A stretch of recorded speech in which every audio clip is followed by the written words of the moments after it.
PSC ഡയറിയിലേക്ക് സ്വാഗതം. നമ്മൾ ഇന്നിവിടെ പഠിക്കാൻ പോകുന്നത് കേരള PSC അടുത്തിടെ പബ്ലിഷ് ചെയ്തിട്ടുള്ള 65ാം വാർഷിക വിശേഷാൽ പതിപ്പിൽ കൊടുത്തിട്ടുള്ള ജീവശാസ്ത്രവുമായി ബന്ധപ്പെട്ട പ്രസ്താവന ചോദ്യങ്ങളാണ്.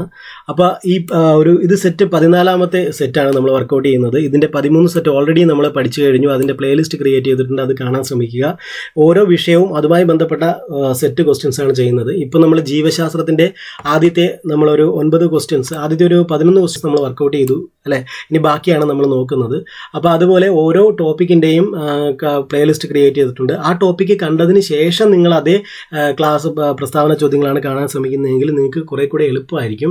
അപ്പോൾ ഇന്ന് ജീവശാസ്ത്രമാണ്. അപ്പോൾ ഇത് ഈ പ്രസ്താവന ചോദ്യങ്ങൾ വർക്കൗട്ട് ചെയ്യുന്നതിന് മുമ്പ് നിങ്ങൾ ഇതിൻ്റെ സബ്ജക്റ്റ് ക്ലാസ് ഇട്ടിട്ടുണ്ട്. ആ ക്ലാസ് കണ്ടതിന് ശേഷമാണ് ചെയ്യുന്നതെങ്കിൽ നിങ്ങൾക്ക് കുറച്ചുകൂടി എളുപ്പമായിരിക്കും.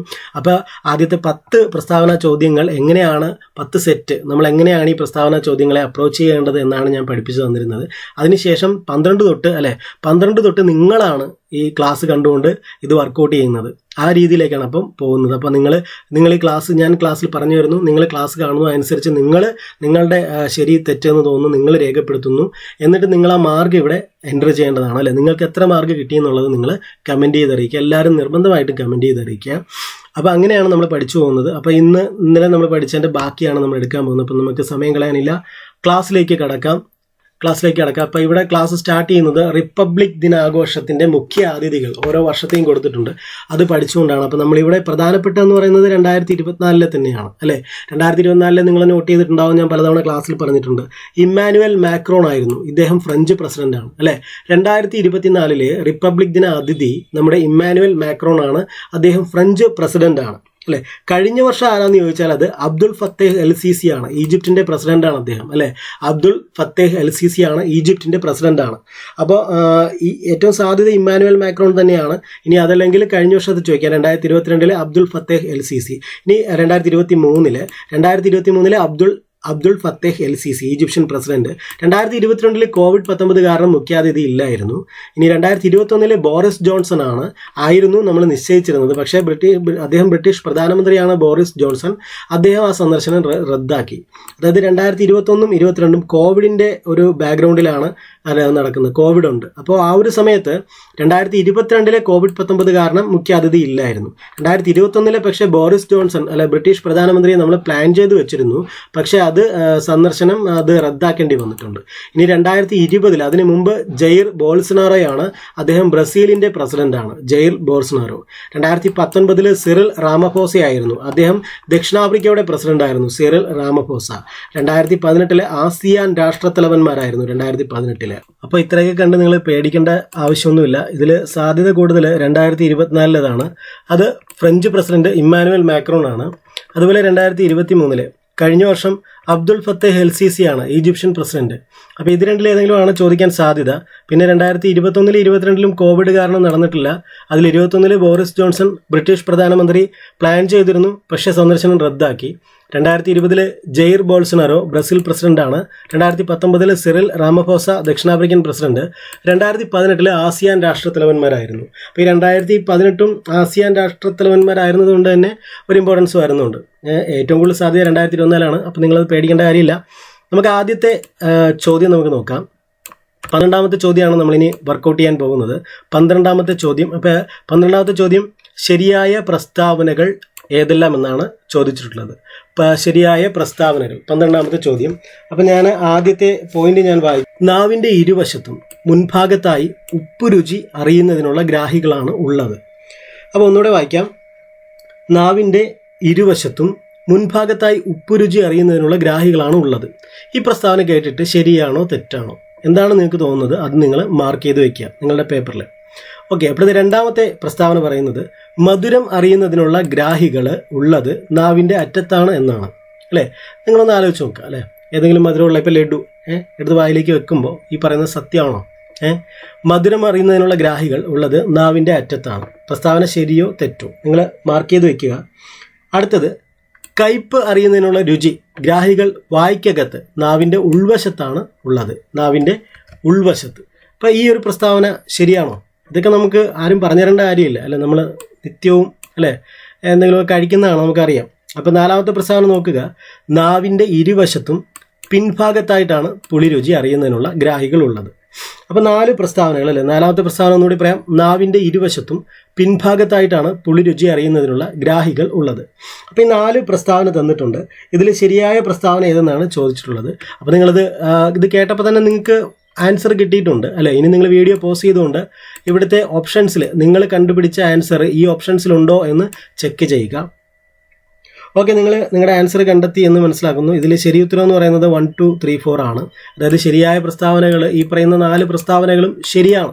അതാണ് ഇതിൻ്റെ ആൻസർ ആയിട്ട് വരുന്നത്. അപ്പോൾ നിങ്ങൾക്ക് 12ാമത്തെ ചോദ്യമാണ് അല്ലെ, ഇന്നത്തെ ക്ലാസ്സിലെ 1ാമത്തെ ചോദ്യമാണ്. അപ്പോൾ നിങ്ങൾക്ക് ശരിയായിട്ടുണ്ടെങ്കിൽ 1 മാർക്ക് നിങ്ങൾക്ക് ലഭിച്ചു. അടുത്ത 13ാമത്തെ പ്രസ്താവന ചോദ്യം എന്തെന്ന് നമുക്ക് നോക്കാം.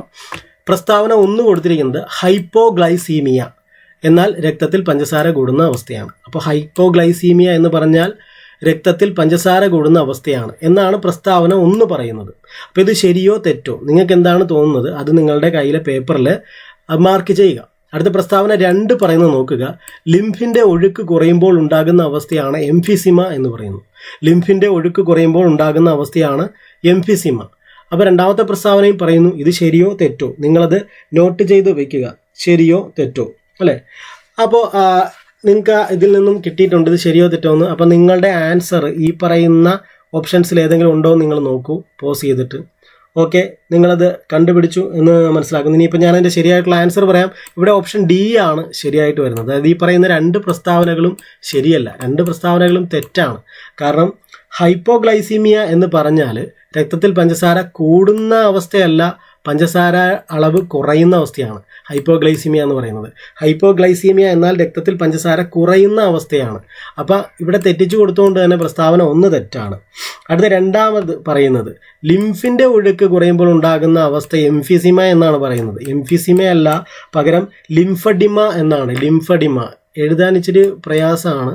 ലിംഫഡിമ എന്നാണ്. ലിംഫഡിമ ടൈം പോകും.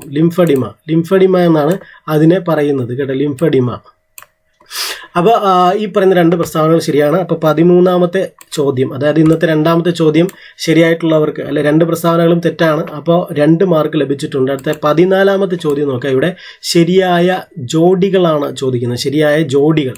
അപ്പോൾ ഒരു 4 ജോഡി ഇവിടെ കൊടുത്തിട്ടുണ്ട്. അത് ശരിയാണോ എന്നാണ്. ഒന്ന് മലേറിയ അല്ലെ, മലേറിയ കൊടുത്തിട്ടുള്ളത് അനോഫിലിസ് പെൺകൊതുകുമായിട്ടാണ്. മലേറിയ അനോഫിലസ് പെൺകൊതുക്. ഈ ജോഡി ശരിയാണോ തെറ്റാണോ നിങ്ങൾ നിങ്ങളുടെ ആൻസർ ഷീറ്റിൽ എഴുതി വയ്ക്കുക. അടുത്തത് കാല അസർ സാൻഫ്ലൈ, അതേപോലെ ടൈഫസ് രോഗം പേൻ, ഡെങ്കിപ്പനി ഈഡിസ് ഈജിപ്റ്റി. അപ്പോൾ 4 ജോഡി പറഞ്ഞിട്ടുണ്ട്. ഈ 4 ജോഡിയിൽ ഏതൊക്കെയാണ് ശരി ഏതൊക്കെയാണ് തെറ്റ് എന്ന് നിങ്ങൾ കണ്ടുപിടിച്ചു എന്ന് വിചാരിക്കുന്നു. അപ്പോൾ നിങ്ങളുടെ ഫൈൻഡിങ്സ് ഒക്കെ ഈ ഓപ്ഷൻസിലുണ്ടോ എന്ന് നിങ്ങൾ നോക്കുക. ഓക്കെ, അത് നിങ്ങൾ നോക്കി എന്ന് മനസ്സിലാക്കുന്നു. ഇവിടെ ശരി ഉത്തരം എന്ന് പറയുന്നത് എ ആണ്. അതായത് ഈ കൊടുത്തിരിക്കുന്ന 4 ജോഡിയും ശരിയായിട്ടുള്ള ജോഡികൾ തന്നെയാണ്. അപ്പോൾ 14ാമത്തെ ചോദ്യം നമ്മൾ കഴിഞ്ഞു അല്ലേ, 14ാമത്തെ ചോദ്യം. അപ്പോൾ ഇത് ശരിയാണെങ്കിൽ നിങ്ങൾക്ക് 1 മാർക്ക് കൂടി ലഭിച്ചിട്ടുണ്ട്. ഇനി അടുത്ത 15ാമത്തെ ചോദ്യത്തിലേക്ക് നമുക്ക് കടക്കാം. 15ാമത്തെ ചോദ്യം, അവിടെ ഒരു പ്രസ്താവന കൊടുത്തിരിക്കുന്നു. പ്രസ്താവന 1, മസ്തിഷ്കത്തിലെ പ്രത്യേക ഗാംഗ്ലിയോണുകളുടെ നാശം കാരണം ഉണ്ടാകുന്ന രോഗമാണ് പാർക്കിൻസൺസ് രോഗം അല്ലെ. ഇത് 10ാം ക്ലാസ്സിലെ ചാപ്റ്ററാണ്, 10ാം ക്ലാസ്സിലെ ചാപ്റ്റർ. അപ്പോൾ നോക്കുക, മസ്തിഷ്കത്തിലെ പ്രത്യേക ഗാംഗ്ലിയോണുകളുടെ നാശം കാരണം ഉണ്ടാകുന്ന രോഗമാണ് പാർക്കിൻസൺസ് രോഗം. ഇതാണ് പ്രസ്താവന 1 പറയുന്നത്. ഇത് ശരിയോ തെറ്റോ നിങ്ങൾക്ക് എന്ത് തോന്നുന്നു അത് രേഖപ്പെടുത്തുക. പ്രസ്താവന 2, മസ്തിഷ്കത്തിലെ നാഡീകലകളിൽ അലേയമായ ഒരുതരം പ്രോട്ടീൻ അടിഞ്ഞുകൂടുന്നതിൻ്റെ ഫലമായി ഉണ്ടാകുന്ന രോഗമാണ് അൽഷിമേഴ്സ്. എന്താണ് മസ്തിഷ്കത്തിലെ നാഡീകലകളിൽ അലേയമായ ഒരുതരം പ്രോട്ടീൻ അടിഞ്ഞുകൂടുന്നതിൻ്റെ ഫലമായി ഉണ്ടാകുന്ന രോഗമാണ് അൽഷിമേഴ്സ്. ഈ പ്രസ്താവന ശരിയോ തെറ്റോ എന്ത് തോന്നുന്നു നിങ്ങൾക്ക് അത് രേഖപ്പെടുത്തി വയ്ക്കുക. എന്നിട്ട് നിങ്ങൾ കണ്ടുപിടിച്ച ആൻസർ ഈ ഓപ്ഷനിലുണ്ടോ എന്ന് വീഡിയോ പോസ് ചെയ്തുകൊണ്ട് നോക്കുക. ഓക്കെ, നിങ്ങളതിൻ്റെ ആൻസർ നിങ്ങൾ കണ്ടുപിടിച്ചു എന്ന് മനസ്സിലാകുന്നു. അപ്പോൾ ഞാൻ നമ്മുടെ ആൻസർ പറഞ്ഞുതരാം. 15C ആണ് ഇതിൻ്റെ ആൻസറായിട്ട് വരുന്നത്. 15C, അതായത് 2 പ്രസ്താവനകളും ശരിയാണ് അല്ലേ. ഇത് 10ാം ക്ലാസ്സിലെ ചാപ്റ്റർ പഠിക്കാനുണ്ട്. പ്രസ്താവന 1 ശരിയാണ്, പ്രസ്താവന 2 ശരിയാണ്.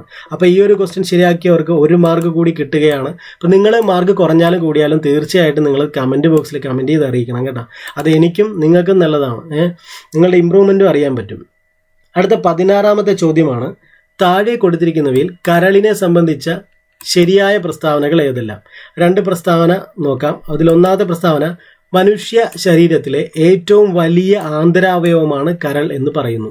ഇത് ശരിയാണോ തെറ്റാണോ? ഒന്നുകൂടെ പറയാം. മനുഷ്യ ശരീരത്തിലെ ഏറ്റവും വലിയ ആന്തരാവയവമാണ് കരൾ, അല്ലേ? ഇനി രണ്ടാമത്തെ പ്രസ്താവന പറയുന്നത് മനുഷ്യ ശരീരത്തിൽ രക്തം കട്ടപിടിക്കുന്നതിനാവശ്യമായ വസ്തു നിർമ്മിക്കപ്പെടുന്ന ശരീരഭാഗമാണെന്ന് പറയുന്നു. മനുഷ്യ ശരീരത്തിൽ രക്തം കട്ടപിടിക്കുന്നതിനാവശ്യമായ വസ്തു നിർമ്മിക്കപ്പെടുന്ന ശരീരഭാഗമാണെന്ന് പറയുന്നു. അപ്പോൾ രണ്ട് പ്രസ്താവന ഞാൻ വായിച്ചു. ഇത് രണ്ടും ശരിയാണോ തെറ്റാണോ അത് നിങ്ങൾ കണ്ടുപിടിച്ച് വയ്ക്കുക. ഇനിയിപ്പോൾ ഞാൻ ഇതിൻ്റെ മൂന്നാമത്തെ പ്രസ്താവന എന്തെന്ന് നമുക്ക് നോക്കാം. അപ്പോൾ അതിനു മുമ്പ് ഈ ചാനൽ ഇതുവരെ സബ്സ്ക്രൈബ് ചെയ്തിട്ടില്ലാത്തവർ സബ്സ്ക്രൈബ് ചെയ്യുക. പിന്നെ ഞാനിത് എപ്പോൾ വീഡിയോ അപ്ലോഡ് ചെയ്താലും കിട്ടുന്നതിന് വേണ്ടിയിട്ട് ബെല്ലൈക്കൺ എനേബിൾ ചെയ്യുക. നിങ്ങൾക്ക് ഈ വീഡിയോ ഇഷ്ടപ്പെടുന്നുണ്ടെങ്കിൽ തീർച്ചയായിട്ടും നിങ്ങൾ എല്ലാവരും ലൈക്ക് ചെയ്യണം, കമൻറ്റ് ചെയ്യണം. എങ്കിലേ ഇത് മാക്സിമം ആൾക്കാരിലേക്ക് ഈ വീഡിയോ റീച്ച് ആവത്തുള്ളൂ. അപ്പോൾ മൂന്നാമത്തെ പ്രസ്താവന നോക്കുക. അതിനു മുമ്പ് ആദ്യത്തെ ഒന്നും രണ്ടും പ്രസ്താവന ഒന്നുകൂടി പറയാം. ഒന്നാമത്തെ പ്രസ്താവന ഇതായിരുന്നു: മനുഷ്യ ശരീരത്തിലെ ഏറ്റവും വലിയ ആന്തരാവയവം കരൾ, അല്ലെ എന്നാണ് കൊടുത്തിരിക്കുന്നത്. ശരിയോ തെറ്റോ? മനുഷ്യ ശരീരത്തിൽ രക്തം കട്ടപിടിക്കുന്നതിന് ആവശ്യമായ വസ്തു നിർമ്മിക്കപ്പെടുന്ന ശരീരഭാഗമാണ് കരൾ. അത് ശരിയോ തെറ്റോ? ഇതായിരുന്നു ആദ്യത്തെ രണ്ട് പ്രസ്താവന. മൂന്നാമത്തെ പ്രസ്താവന പറയുന്നത് ഏറ്റവും കൂടുതൽ യൂറിയ ഉൽപ്പാദിപ്പിക്കുന്ന അവയവമാണ് കരൾ എന്ന് പറയുന്നു. ഈ പ്രസ്താവന ശരിയോ തെറ്റോ? ഏറ്റവും കൂടുതൽ യൂറിയ ഉൽപ്പാദിപ്പിക്കുന്ന അവയവമാണ് കരൾ. ഈ പ്രസ്താവന ശരിയോ തെറ്റോ? നാലാമത്തെ പ്രസ്താവന മനുഷ്യ ശരീരത്തിലെ ഏറ്റവും വലിയ ഗ്രന്ഥിയാണ് കരൾ. ഇത് ശരിയോ തെറ്റോ? നാലാമത്തെ പ്രസ്താവന മനുഷ്യ ശരീരത്തിലെ ഏറ്റവും വലിയ ഗ്രന്ഥിയാണ് കരൾ. ഇങ്ങനെ 4 പ്രസ്താവനയാണ് ഞാൻ വായിച്ചിട്ടുള്ളത്. അതിൽ നിങ്ങൾക്ക് നിങ്ങളുടെ ഉത്തരം കിട്ടിയെന്ന് വിചാരിക്കുന്നു. അപ്പോൾ ഇതിൻ്റെ ശരി ഉത്തരമായി വരുന്നത് ഓപ്ഷൻ എ ആണ്. 1, 2, 3, 4. അതായത് ഇവിടെ ഞാൻ പറഞ്ഞ 4 പ്രസ്താവനകളും ശരിയാണ്. അപ്പോൾ ഈ ചോദ്യത്തിനും ശരി ഉത്തരം കിട്ടിയിട്ടുള്ളവർക്ക് 1 മാർക്ക് കൂടി ലഭിച്ചു. അടുത്ത 17ാമത്തെ ചോദ്യത്തിലേക്ക് നമ്മൾ കിടക്കുകയാണ്. 17ാമത്തെ ചോദ്യം പറയുന്നത് എന്താണെന്ന് നമുക്ക് നോക്കാം. പ്രസ്താവന, അല്ലെ? ഒന്നാമത്തെ പ്രസ്താവന പറയുന്നത് ആദ്യമായി ഹൃദയമാറ്റ ശസ്ത്രക്രിയയിലൂടെ ഹൃദയം സ്വീകരിച്ചത് ലൂയിസ് വാഷ്കാൻസ്കി ആണ് എന്നാണ് ഈ പ്രസ്താവന 1 പറയുന്നത്. ആദ്യമായി ഹൃദയമാറ്റ ശസ്ത്രക്രിയയിലൂടെ ഹൃദയം സ്വീകരിച്ചത് ലൂയിസ് വാഷ്കാൻസ്കി ആണ്. ഈ പ്രസ്താവന കേട്ടിട്ട് ഇത് ശരിയാണോ തെറ്റാണോ എന്ത് തോന്നുന്നു നിങ്ങൾക്ക്? അത് മാർക്ക് ചെയ്ത് വെക്കുക. അടുത്ത ഒരു പ്രസ്താവന, രണ്ടാമത്തെ പ്രസ്താവന പറയുന്നത് നമുക്ക് നോക്കാം. രണ്ടാമത്തെ പ്രസ്താവന പറയുന്നത്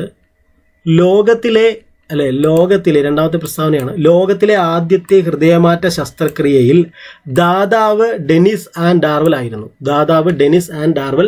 ആയിരുന്നു. അപ്പോൾ 2 പ്രസ്താവനകളും ഒന്ന് നോക്കുക.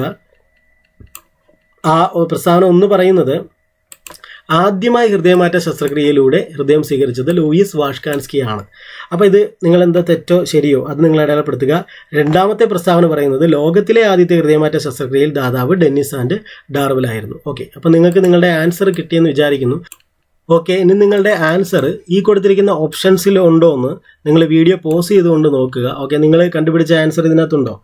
ഓക്കെ, ഞാൻ എന്തായാലും ഇതിൻ്റെ ശരി ഉത്തരം പറയാം. ഇതിൻ്റെ ശരി ഉത്തരം എന്ന് പറയുന്നത് ഓപ്ഷൻ സി ആണ് വരുന്നത്. 2 പ്രസ്താവനകളും ശരിയെന്നാണ് ഈ പുസ്തകത്തിൽ കൊടുത്തിട്ടുള്ളത്. അപ്പോൾ ഞാൻ പറഞ്ഞിട്ടുണ്ട് പലപ്പോഴും പുസ്തകത്തിൽ ഈ പറയുന്ന നമ്മുടെ ഈ പുസ്തകത്തിൽ കൊടുത്തിട്ടുള്ള കാര്യങ്ങൾ ഒരുപക്ഷെ നമ്മുടെ റാങ്ക് ഫയലിലോ മറ്റുള്ള ഏതെങ്കിലും പുസ്തകങ്ങളിലോ തെറ്റായിട്ട് തോന്നുന്നുണ്ടെങ്കിൽ നിങ്ങളത് മിസ്മാച്ച് ചെയ്യാൻ സാധ്യതയുണ്ട്. അപ്പം നിങ്ങളത് കമൻറ്റ് ചെയ്ത് അറിയിക്കുക. അപ്പോൾ ഇവിടെ ശരിയായിട്ട് കൊടുത്തിട്ടുള്ളത് 17 സി ആണ്. 2 പ്രസ്താവനകളും ശരിയെന്നാണ്. അപ്പോൾ ഈ ഒരു ക്വസ്റ്റ്യൻ കറക്റ്റായിട്ട് ആൻസർ ചെയ്തിട്ടുള്ളവർക്ക് 1 മാർക്ക് കൂടി ലഭിക്കുകയാണ്. അടുത്ത 18ാമത്തെ ചോദ്യം നമുക്ക് നോക്കാം. 18ാമത്തെ ചോദ്യത്തിൽ ആദ്യത്തെ പ്രസ്താവന പറയുന്നത് മഞ്ഞുകാലത്ത് ചില ജീവികൾ നീണ്ട ഉറക്കത്തിൽ ഏർപ്പെടുന്ന പ്രതിഭാസമാണ് ഈസ്റ്റിവേഷൻ എന്ന് പറയുന്നു. അല്ലെ, നമ്മൾ സ്കൂൾ പുസ്തകത്തിൽ പഠിച്ചിട്ടുള്ള കാര്യമാണ്. അല്ലെ, അത് ശരിയാണോ തെറ്റാണോ എന്ന് ഈ സ്കൂൾ പുസ്തകത്തിൽ പഠിച്ചിട്ടുള്ള കാര്യമാണെങ്കിൽ കൂടിയും ഇവിടെ ഈ പറയുന്ന പ്രസ്താവന ശരിയാണോ തെറ്റാണോ എന്ന് നിങ്ങൾ ആലോചിക്കുക.